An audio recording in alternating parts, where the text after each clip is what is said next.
Hey, what's up, everybody? It's BDF44. So, I'm sitting here reading up on my AMC stuff as I try to often do. It's one of the things that I'm most passionate about these days. And, um, we're just reading up on stuff that I already know. And the question I don't have any information to share. If more so anything, it's just a question.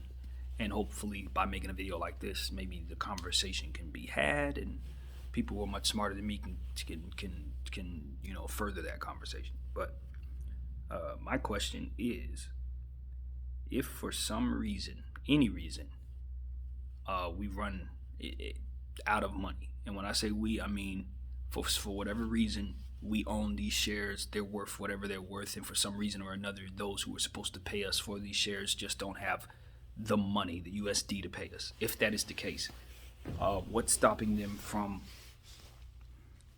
paying us in coin? That's my question. What if for some reason they can't come up with 60, 70 trillion dollars that'll be required to pay out these shares? Is there some realm of possibility where they can reach into their bag of coins and give us our money that way? That's my question. That's what I'm wondering. I haven't had this conversation with anybody. I don't know if this is a thing, if this is possible, or um, if it even equates to what's actually real. I'm just questioning the situation because I'm reading up a lot of stuff, and it's a lot of FUD going around. People, and I made a video on this yesterday. Of course, if you watched it, there's a certain YouTuber out there who's kind of pushing what he considers realistic expectations, but they don't rub me the right way. I think partially the reason why it doesn't rub me the right way, just because it doesn't logically add up to what it is that I've known or read about this thing the entire time. If anything, it basically disarms us from having anyone to blame, and it puts the onus on us to be good guys and not bleed out these hedge funds, which is completely against everything that I've been aware of and reading about. So that's why I don't trust what I'm hearing from that particular person.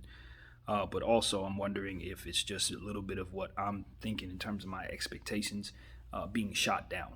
Maybe, first of all, every bit of what this is should not seem possible.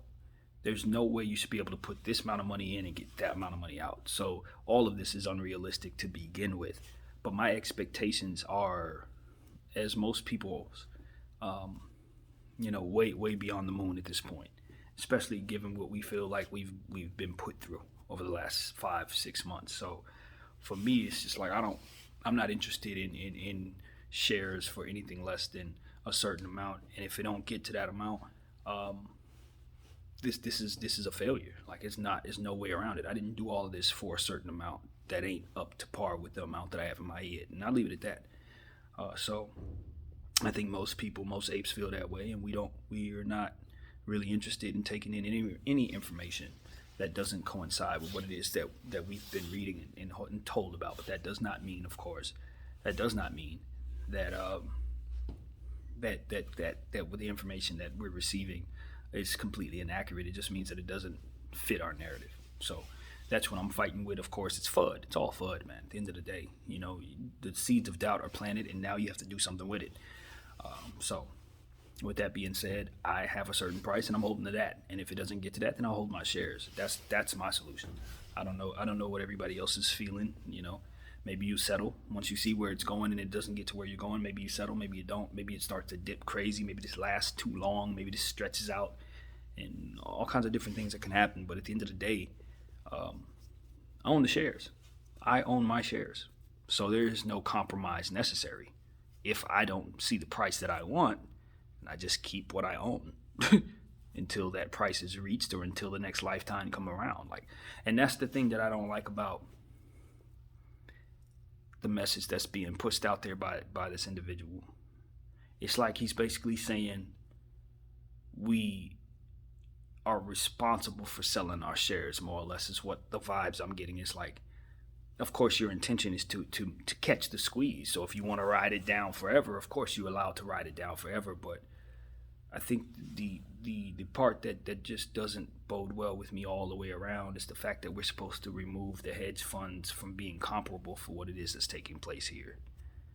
That message is a hard one for me to swallow. I can listen to someone tell me, hey, realistically, based on how things are actually going, everyone's expectations will not be met at the number that they're hoping for.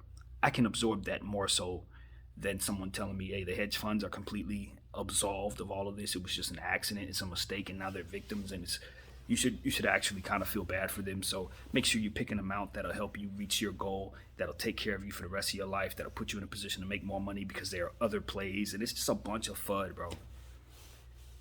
You telling me about other plays, I respect that. Of course there are other plays, but if I take money out of this position, it literally risks the process of the squeeze. If everybody does this, if everybody says, you know what, yeah, we're not going all in on AMC, let's take our money out of AMC, now we're killing the squeeze. So essentially, if we listen to everything he's telling us to do, we will effectively kill the squeeze if all the information that I've been studying is true.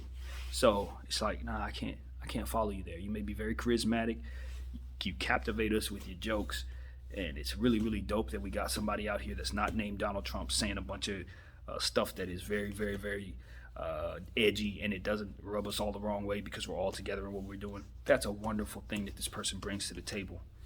But at the end of the day, I can't shake the fact that seeds of FUD have been planted in my head and in the heads of anybody who watched that video, and now we have to find something to do with that. Whether it's true or not, we have to do something with that.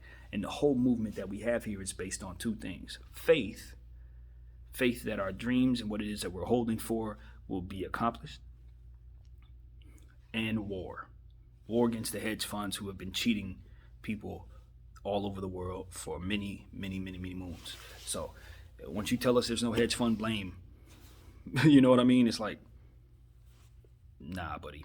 Sounds like somebody put a battery in your back, told you exactly what to say and who to say it to. And now I think about it. How much money's on the line? Are you kidding me? Heck yeah.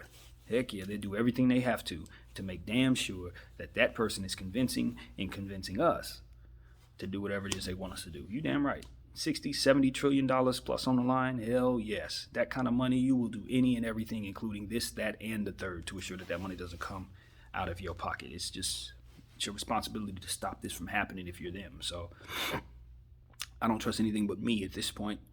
And what I trust is that I've already done the purchasing of these shares. So now it's about whether or not I'm ready to relinquish them. If it's within this squeeze, great. If the squeeze doesn't get to where I want it to go, I have the shares. They're mine. You feel me? And that's what we all need to remember, regardless of what stock you hold, whether it be this one or that one, whether it be a coin or something else. Property, you own it. You own it. All these different people will tell you you need to sell your property for a million different reasons. But at the end of the day, they can't force you to. They can't force you to. All they can do is put a price in your face. You know what I mean? If they choose to force you to, they're breaking the law. And then there's a whole other set of consequences they have to face for that. So it's like, yeah, no, I'm not going to be convinced to sell my shares. I'm not going to be scared into selling my shares. I'm not going to be scared into believing that this isn't going to reach the level I want it to reach. If it doesn't reach the level I want it to reach, then I own a bunch of shares. Simple as that.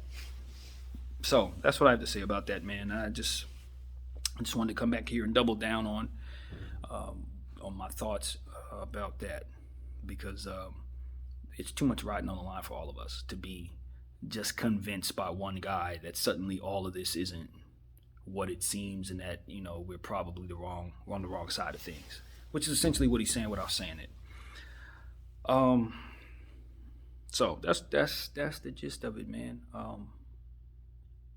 Yeah, that's the gist of it. I'm wondering if there is a shortage of money, if they can just pay us in coin. Hey, just break me off some Ethereum, break me off some Litecoin, break me off some Dogecoin, even some of that Shiba. I don't care what you give me. You can give me a combination of all of it if it'll reach my target price. If you can't give me USD, I'll make it work. Give me coin. I don't care. Like, I literally don't care. You know what I mean? As long as it's represented as wealth, I'll take it. So, and I think most people probably would come to that conclusion if they know enough about what you know, crypto and coins are about right now. I think most people would agree. USD is great. We'll love to have cold hard cash, but it's 2021. That's not the only currency out in rotation at this point. Give me my money in whatever currency possible. That's the gist of what I got to say. I'm an AMC ape and I'm holding, man. My name is BDF44. Thank you guys for watching. I'm out.